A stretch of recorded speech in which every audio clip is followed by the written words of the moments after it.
We're going to turn again to Hebrews chapter 11.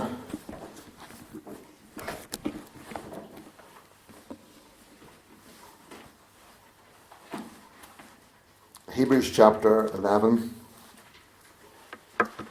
I'm reading from verse 13. Hebrews 11 verse 13. These all died in faith, not having received the promises, but having seen them afar off, and were persuaded of them, and embraced them, and confessed that they were strangers and pilgrims on the earth. For they that say such things declare plainly that they seek a country. And truly, if they had been mindful of that country from whence they came out, they might have had opportunity to have returned.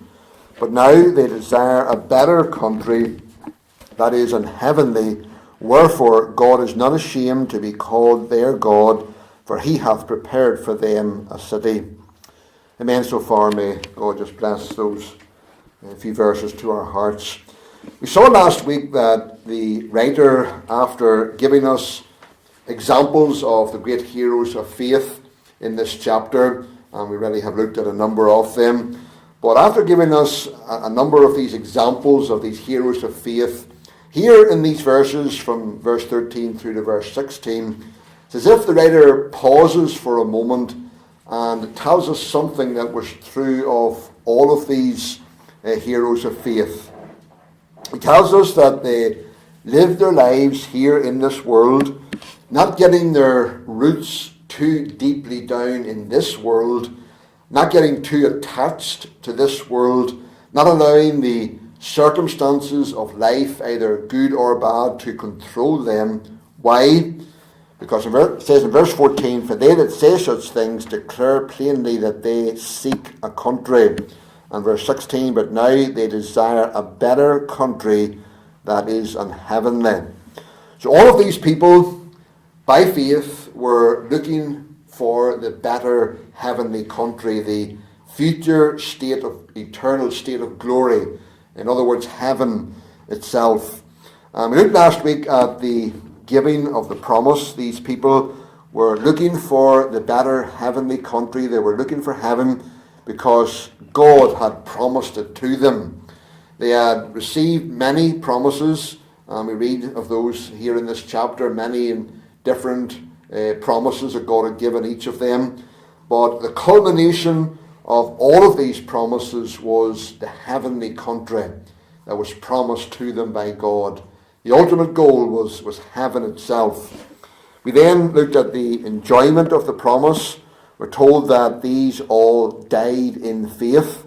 They died absolutely convinced that what God had promised to them, he would one day give to them.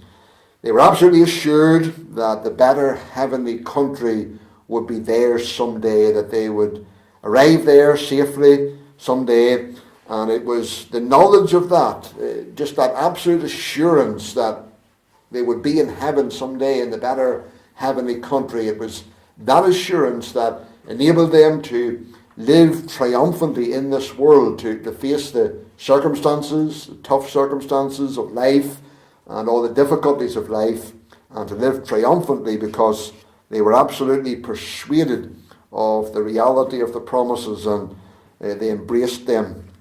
But two more things that I want us to consider tonight about this promise of the better heavenly country. And first of all, the perseverance that the promise inspires. The perseverance that the promise inspires. In verse 15 it says, and truly, if they had been mindful of that country from whence they came out, they might have had opportunity to have returned. But now they desire a better country, that is an heavenly. The people to whom this epistle of Hebrews was written were people who had been saved out of Judaism. But God's judgment hadn't yet fallen on Judaism. The temple was still standing there in Jerusalem, and all its services were still being continued. And as long as that was so, as long as the temple was still there and still functioning, there was always a temptation to these Jewish believers to go back again, to that old system, to forsake their faith in Christ and to go back to the Judaism and all the worship there in the temple. And so the writer seeks to encourage these believers who were facing that very real temptation. He seeks to encourage them by showing them the examples of these great heroes of faith here, the patriarchs. They lived their lives here in this world, desiring the better heavenly country, desiring heaven, because that was what occupied their hearts. That's what their hearts were set upon. And they didn't go back to the land of their birth, the land from which God had called them. The fact that they refused to go back again to Chaldea, to where God had taken them from, was proof that their hearts were no longer there where God had taken them from, but their hearts were now set on the promise that God had given to them of the heavenly country. The promise of the better heavenly country is what inspired them to persevere in the life of living as strangers and pilgrims here on this earth. Verse 15, it says, "And truly if they had been mindful of that country from whence they came out, they might have had opportunity to have returned." God, remember, called Abraham to leave the land of his birth, to go to a land where he lived as a stranger and a pilgrim. With God's promise of the better heavenly country in his heart, Abraham was willing to leave his native land and went and lived in a land as a stranger, as a pilgrim. By continued faith in God's promise of heaven, he continued to live in that land in those conditions, living as a stranger in a land that wasn't his. You know, the same is true in the Christian life for every one of us. We have all been called out of darkness and out of the world and called into God's marvellous light. Before conversion, often there's a real conflict that goes on in someone's heart and life. Because what happens is, on the one side, you have the devil, who seeks to continue to hold that person in his captivity and in his grip. He brings the pleasures of sin and the allurements of the world before us, seeking to attract us with them, telling us that the Christian life is too straight, too narrow, takes the fun out of life. That's the very real temptation, the very real conflict that goes on in someone's heart whenever, just before they are converted. The devil's there, wanting to just attract them and allure them with the world and its pleasures, to try and keep that person in his control and his grip. But then on the other side, you have Christ and the gospel that declares to us that the wages of sin is death, that this old world is passing away under the judgment of God. Its attractions are just pure vanity. The gospel in Christ tells us that we must forsake the world and sin. We must wholeheartedly surrender to Christ, take up our cross and follow him. And the gospel promises us that if we do that we will have an eternal home in everlasting glory in a better heavenly country. Glory that can't even begin to be described in words. Glory that begins in our soul down here in this world and then will be perfected in that heavenly world to come. So this is the real choice that someone faces whenever you're just before conversion. The devil on the one side, bringing the allurements and attractions of the world before that person to keep them in his grip. But then you have Christ in the gospel telling us to leave the world and promising us an eternal home in heaven.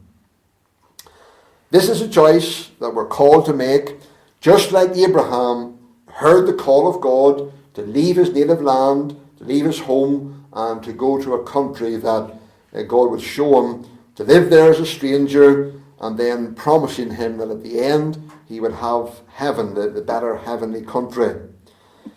And whenever someone makes the choice then to forsake the world, to say no to its pleasures and all that Satan offers, there's then a continued choice to be made. Indeed, it's a daily choice, because we all know that day and daily we are faced with the temptations of the world and the allurements of the world.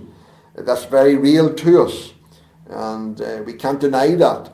There's still those attractions in the world that would call us back to the world again.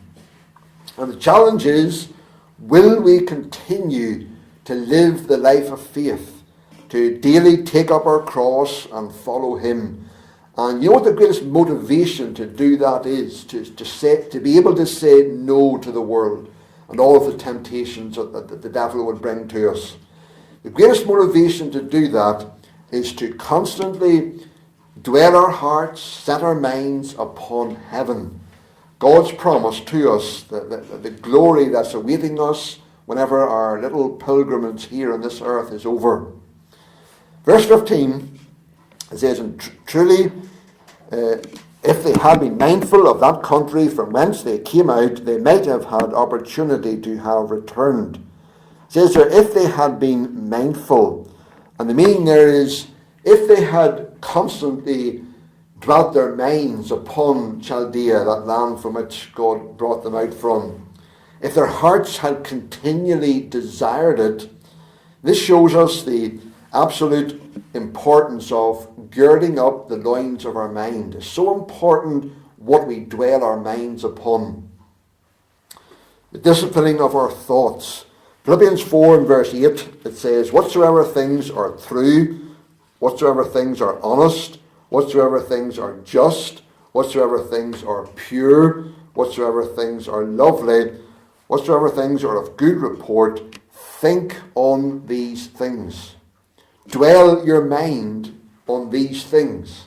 That is so important. Don't let natural affections, don't let worries, don't let concerns, don't let troubles, don't let even earthly responsibilities so occupy your mind that it robs you of those thoughts of heaven and the glory that awaits us beyond this life. And you know, so often we do get bogged down in life, don't we? And just the cares and concerns of life and work and family needs and so on. And so often we dwell our minds so much upon the cares and troubles of this world. We let those things control our minds and occupy all of our thoughts. And that robs us then of those thoughts that we should be having of heaven and the promise that God has given us of the heavenly country. It says there in verse 15 that they might have had opportunity to have returned. The patriarchs could have went back to their native land if they had wanted to. They could easily have gone back. They knew the way. They had the resources to go back. They had the health and the strength to make the journey back. Their friends back there would have welcomed them back. You know how easy it is for us to go back to the world, to lower our standards, to compromise with the world. That's always a very easy thing to do in any of our lives. But these patriarchs, we are told here, did not go back to their native land. They stayed there in the land of Canaan, living as strangers and pilgrims. The honours and pleasures of life back in Chaldea, where they had come from, those things held no attraction for them whatsoever. Why? Because they knew that they had in heaven a better and enduring substance. They knew that the pleasures back there were only like empty cisterns that can hold no water. They knew that they had in Christ a well that was ever flowing and springing up into everlasting life. They knew that they had heaven to look forward to, being with God in heaven in everlasting glory. That's what enabled them to persevere in the life of faith, living as strangers and pilgrims there in the land of Canaan and not going back to the old life. Verse 16, it says, but now they desire a better country that is an heavenly, wherefore God is not ashamed to be called their God, for he hath prepared for them a city. There are four statements here in these verses about this. In verse 10, we're told that Abraham looked for a city. It wasn't a mere passing glance, but it was a constant expectation that he had of heaven. He didn't just occasionally think about heaven, but it was something that he was constantly looking for, constantly expecting it. Verse 14, it says, they seek a country. It was the great aim of their lives to avoid every hindrance to their walk with God and to press on in spite of every difficulty, to press on to their great destiny. They were seeking a country. And then in verse 16, we're told that they desire a better country. They desired it. They really wanted it. They just longed for that day whenever they would leave this old body and this scene of sin and be with the Lord forever in that glorious world to come. And then in verse 14, we're told that they declare plainly that they seek a country. Their lives in this world, the way that they ordered their lives, the way they conducted their lives, showed that they didn't belong to this world, that they were true citizens of heaven. That's what that means when it says they declared plainly that they seek a country. The way they lived their lives, the way they conducted themselves, their daily lives and their daily walk showed to those around them that they were really desiring to heaven, that they didn't belong to this world, that they belonged to heaven. You know, the test for all of us is this. If all your earthly comforts were taken from you, your business, your home, your car, your internet, your health, if all of these things were to be taken from you, would your life be worth living? Is our satisfaction found in these things that we have, the fleeting, passing things of this world? Or is it found in the promise of heaven, the new heavens and the new earth that we are promised?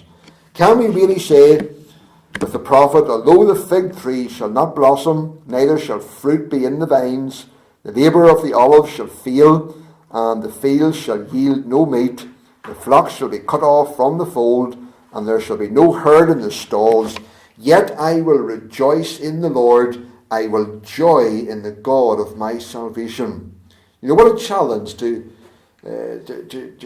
come to the place where we say, even though we have nothing in this world, that we can rejoice in God and His great salvation, that great salvation that's going to be perfected someday in heaven itself, whenever we get there. So that's the first point here, the perseverance that the promise inspires.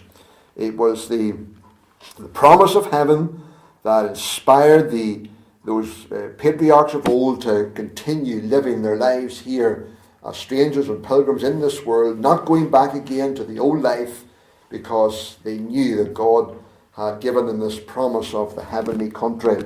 Then the second thing about this promise here is the reward that the promise offers. The reward that the promise offers.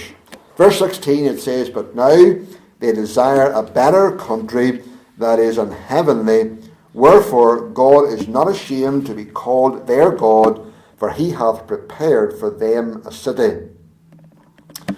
The patriarchs were willing to live their lives as in such a way that showed that they were strangers and pilgrims here in this world, that they were just passing through.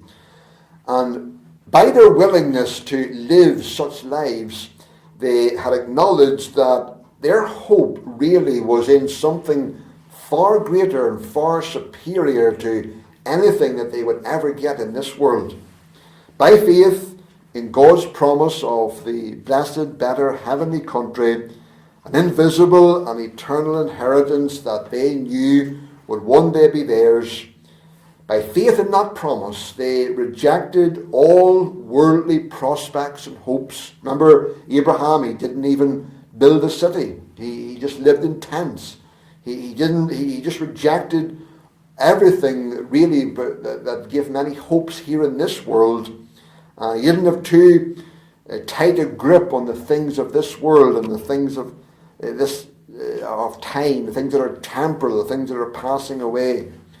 And because they were willing to live like that, we're told here that God was not ashamed to be called their God. The meaning is that God delighted to be their God. God delighted to be their everlasting portion. Not ashamed literally means he had no cause to blush because of being disgraced by them in any way. God could look at these people, these patriarchs of old, and he could look at how they lived their lives, how they conducted their lives here in this old sinful passing world, living with the promise of heaven in their hearts. And when God looked at them living their lives in such a way, it brought God great joy. He could look at them and he could say, it brings me great pleasure to be called the God of these people. And I wonder, as God looks at our lives and how we order and conduct our lives here in this world, can God honestly say, as he sees us not living for, getting too bogged down in and getting too wrapped up with this life and its affairs, and living for what really matters, living for heavenly and spiritual things, as God looks at us, does he honestly see us living like that, and does it bring him pleasure as he sees us living our lives in such a way? Denying ourselves and taking up our cross and following Christ is no loss, but it's only gain from heaven's point of view. There is a rich reward. Mark 8:35, it says, whosoever shall lose his life for my sake and the gospel's, the same shall save it. The reward is, we're told here, that God will be our God. Just like he said to Moses at the burning bush, I am the God of thy father, the God of Abraham, the God of Isaac, and the God of Jacob. He is the God who is in eternal covenant with us. He guides us, he protects us, he provides for us, he manifests and reveals himself to us, promising us that he will never leave us, he will never forsake us. All that he is as God, he is that to us. And that is a tremendous thought to think upon. God is our God. All that he is as God, he is that to us. Psalm 48 and verse 14, it says, this God is our God forever and ever. He will be our guide even unto death. Everything that God is as God, he will be that to us right through this life, right through this world. And even when our physical frame starts to get old and starts to wear out and to fail, he will be with us. He will be with us right through death itself. We can depend upon his love and his faithfulness, because he is our God, our faithful covenant God. This is the reward that the promise offers. That if we walk with and live our lives here in this world with the promise of heaven ever before us, and living not for this world but living for heaven, then God promises us that he will be our God. What a promise, what a reward for all who are willing to live such a life. It says here, for he hath prepared for them a city. This is the ultimate proof that God is our God, the ultimate proof that he is our God. His crowning work, the ultimate goal of all that he has done for us, is the city, the mansions that Christ has gone to prepare for us there in the everlasting glory.